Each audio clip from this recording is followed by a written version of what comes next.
Hey folks, and welcome to TheyMightBeRacing.com. Today we've got Mom's Spitfire in the shop, and we're going to be doing a number of different things to it. The first video is going to be of how to do an oil change. Now, not everybody may be running around out there in a Spitfire, but everybody needs to know the fundamentals of doing a proper oil change, and honestly, it's really the same from every car to every car, other than the size of the filters and the placement, and whether or not it has replaceable air filters, and how you get the oil out. They're all pretty much the same. So basically what we've done is we've got the car sitting next to me. It's already securely up on jack stands. So that's the first set of tools you need when you work, especially underneath the Spitfire, because it's so low you cannot get underneath it. But next to that, anytime you go underneath the car, grab your safety goggles. We're going to need some wrenches, an 11mm or 7/16 to get the oil drain plug loose. And then we're going to need a socket wrench and extension paired with an oil filter removal socket to get the oil filter out. Now, you can either use the standard C-size oil filler wrench cover, or I've got this universal one, which tends to fit better than the Spitfire. There are some clearance issues with modern oil filters in the Spitfire, and we'll talk about that when we get into it. But for now, aside from those basic tools, don't forget you also need your oil drain pan, you need a filter, a funnel to put the new oil in, and you need roughly 4.8 quarts of oil to put into the car. So now that we've kind of covered the basics, let's go ahead and get started on the work. Hey folks, so we're now underneath the car, and I've got my 11mm wrench on the oil drain plug. As I said before, it could also work as a 7/16, but basically you want to knock it loose with the wrench and then undo it by hand. Now the real trick with this is to make sure you catch the oil, because it's going to shoot out the side, and so if you don't have your pan placed just right, you're going to make a big mess. So, next thing to do, grab your handy shop towels, and you want to clean off the plug and check it for wear. So basically you want to look on the square ends to make sure it's not too worn off, and also check your threads and see if they need to be cleaned. The threads on this one are a little gooey, so I'm going to need to spend a little bit of time just cleaning the threads out. And while you're doing that, your engine oil is draining out. And you want to check the amount of oil that comes out of the vehicle, as well as what the oil looks like. Checking the amount of oil will roughly tell you whether or not you're burning oil or losing it to leaks. The color of the oil will tell you how much dirt and particulate it is in. Remember, it goes in like honey, comes out like my coffee. So basically, the more crap in your engine, the more crap you're going to see in your oil. While you're underneath, it's always a good opportunity to take a look at everything else. If you could see down by my feet, you'd see that the exhaust is, well, missing. So that's the primary reason why we have the car in the shop today. But you'll also notice I've got some wet spots back here. This transmission leaks a little bit. It'll eventually need to be pulled, but Mom's happy with the car right now, so there's no point in doing the work that she doesn't want me to do. So, now this is finishing draining out. I'm going to put the plug back in. Remember not to over-torque the plug. You shouldn't need any sealants or anything like that. It should just seal right up. And you want to put it roughly hand-tight in a little bit.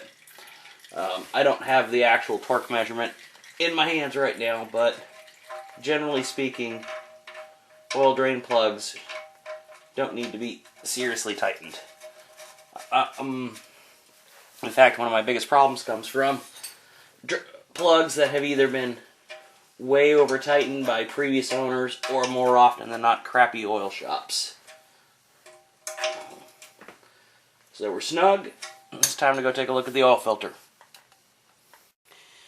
So here you can see the oil filter. It's located on the driver's side, or I guess left-hand side of the block if you're in the cabin. And you can see that I've got my adjustable oil filter wrench. Based on the massive amount of space in behind the air pump assembly, you can see why I chose this particular wrench. Now, the Spitfire originally came with a different diameter from normal oil filter spin-on. And so, what is common with a modern car is to put a more modern adapter in there so that you can just use whatever oil filter you get at the store. Because otherwise you have to special order them. But the fun part about that, don't forget to adjust your oil pan to catch any extra drippy drips. The fun part about that is that the air filter, air pump assembly can interfere with getting this on and off. What actually occurs is there is a small nut down towards the bottom of the oil filter, and that nut interferes with the lip on the oil filter. And so it sometimes takes a little extra oomph to get the thing completely off.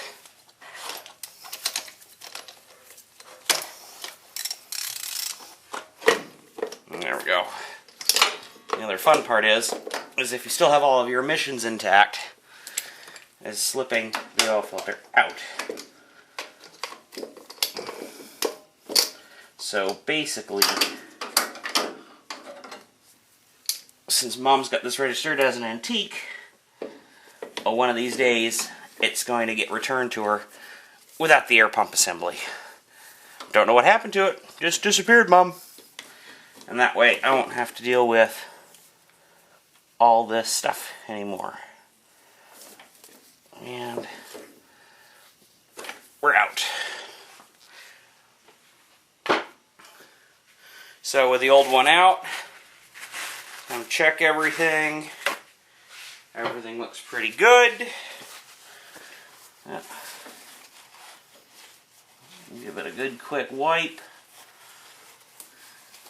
And here specifically you can see the nut that interferes. And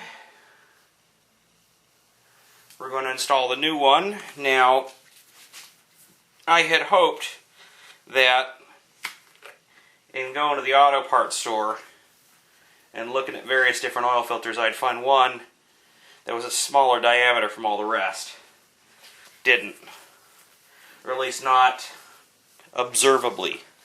However, it did seem that the Bosch was smaller than most of the rest of them, if only height-wise.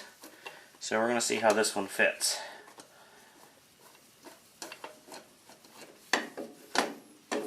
The other thing you got to remember to do before you put the filter on is to put a little fresh oil around the lip.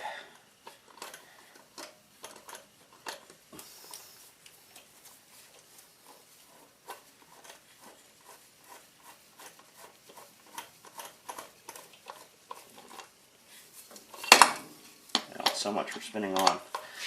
Apparently don't have oil filter mojo today.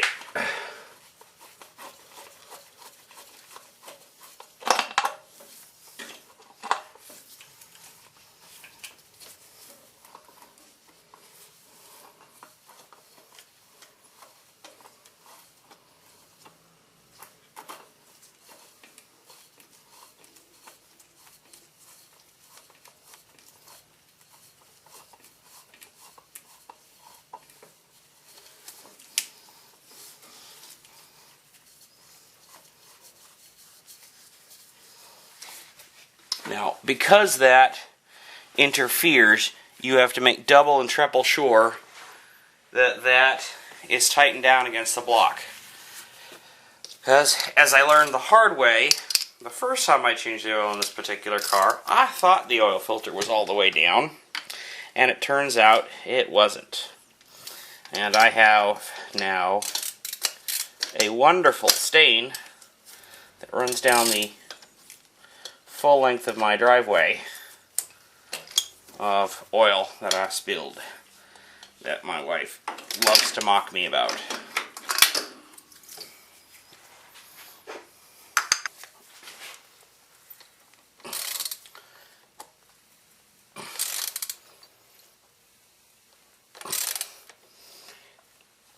Now, bolting down a oil filter is not something I recommend you normally do like that, but in this case I'd rather be safe than sorry.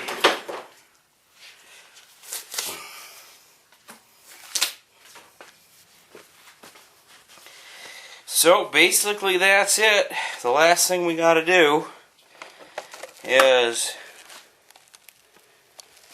open her up on the top here. I'm going to check inside there for foaming. I don't see anything. And then we will go ahead and drop the funnel in and pour in our 4.8 quarts of fresh oil.